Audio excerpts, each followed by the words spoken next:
Tahukah kamu, spektrofotometer LC-MS dapat digunakan untuk mendeteksi senyawa berkonsentrasi rendah dengan sensitivitas yang tinggi. Inilah yang membuatnya banyak digunakan untuk mendeteksi senyawa kompleks berdasarkan pola massa dan fragmen ionnya. Misalnya, spektrofotometer LC-MS digunakan dalam analisis air liur untuk mendeteksi konsumsi senyawa nikotin dan kafein dari seseorang. Sebenarnya apa sih itu LC-MS? LC-MS merupakan teknik analisis yang menggabungkan kemampuan pemisahan dari liquid kromatografi dengan sensitivitas dan selektivitas deteksi dari mass spektrometri. Prosesnya melibatkan dua tahap utama. Yang pertama, kromatografi cair bertujuan untuk memisahkan senyawa dalam sampel berdasarkan interaksi mereka dengan fase diam yaitu kolom kromatografi dan fase gerak yaitu Luen. Pemisahan didasarkan pada sifat fisikokimia seperti polaritas atau interaksi ionik. Yang kedua, spektrometri massa bertujuan menganalisis dan mendeteksi ion yang dihasilkan oleh senyawa berdasarkan rasio massa terhadap muatan. Lalu, bagaimana cara LC-MS bekerja? Yuk kita simak video berikut. Fase gerak dialirkan menuju kolom yang merupakan fase diam dengan bantuan pompa.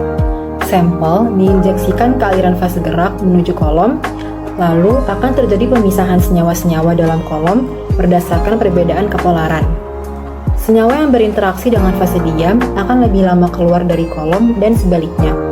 Senyawa yang keluar dari kolom akan masuk ke detektor MS untuk dideteksi. Terdapat 6 celah pada detektor MS, yaitu celah A sampai dengan celah E yang dilengkapi dengan detektor, amplifier, dan juga perekam.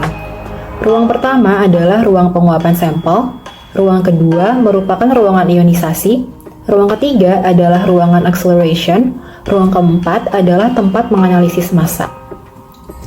Sampel akan dimasukkan melalui celah A ke dalam ruang penguapan sampel. Sampel yang telah diuapkan akan melewati celah B dan masuk ke dalam ruangan ionisasi. Elektron gun akan menghasilkan berkas elektron yang akan mengenai molekul. Karena berkas elektron ini, molekul akan kehilangan satu elektron dan akhirnya berubah menjadi ion positif.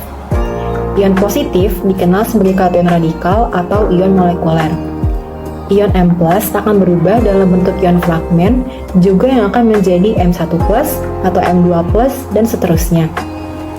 Lalu, ion bermuatan positif menuju celah C, yang kemudian akan ditolak oleh sisi kanan karena pada sisi kanan potensial elektrodanya bermuatan negatif.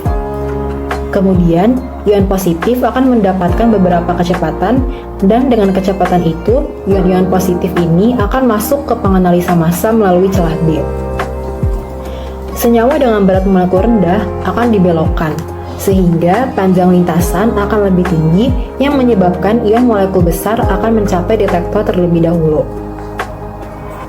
Lalu, molekul-molekul ini akan dideteksi oleh detektor dan pada akhirnya sinyal ini akan ditransfer menuju amplifier. Amplifier akan memperkuat sinyal-sinyal ini dan akhirnya akan direkam dalam perekam dan kita akan mendapatkan spektrum massa. Nah, kita udah tahu nih bagaimana cara LC-MS itu bekerja. Selanjutnya, apa sih kegunaan LC-MS atau spektrofotometer dalam kehidupan kita? Yuk kita simak selanjutnya. LC-MS dapat digunakan untuk menganalisis obat, metabolitnya, dan kontaminan dalam berbagai produk farmasi. LC-MS juga dapat digunakan untuk mengukur konsentrasi berbagai senyawa dalam sampel kompleks, seperti darah, urin, atau jaringan. Selain itu, LC-MS sangat penting dalam penelitian untuk menganalisis protein dan metabolit dalam berbagai kondisi biologis, seperti dalam studi penyakit atau efek obat. Lingkungan yaitu untuk mendeteksi polutan di lingkungan, seperti pestisida atau senyawa kimia berbahaya dalam air atau tanah.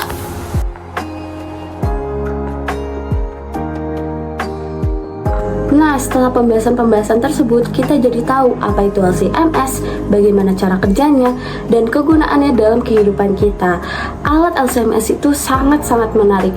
Namun, pembahasan topik kali ini sudah selesai di waktu ini. Jika ada topik lain yang ingin dibahas, tulis di kolom komentar. Terima kasih sudah menonton dan menyimak. Thank you.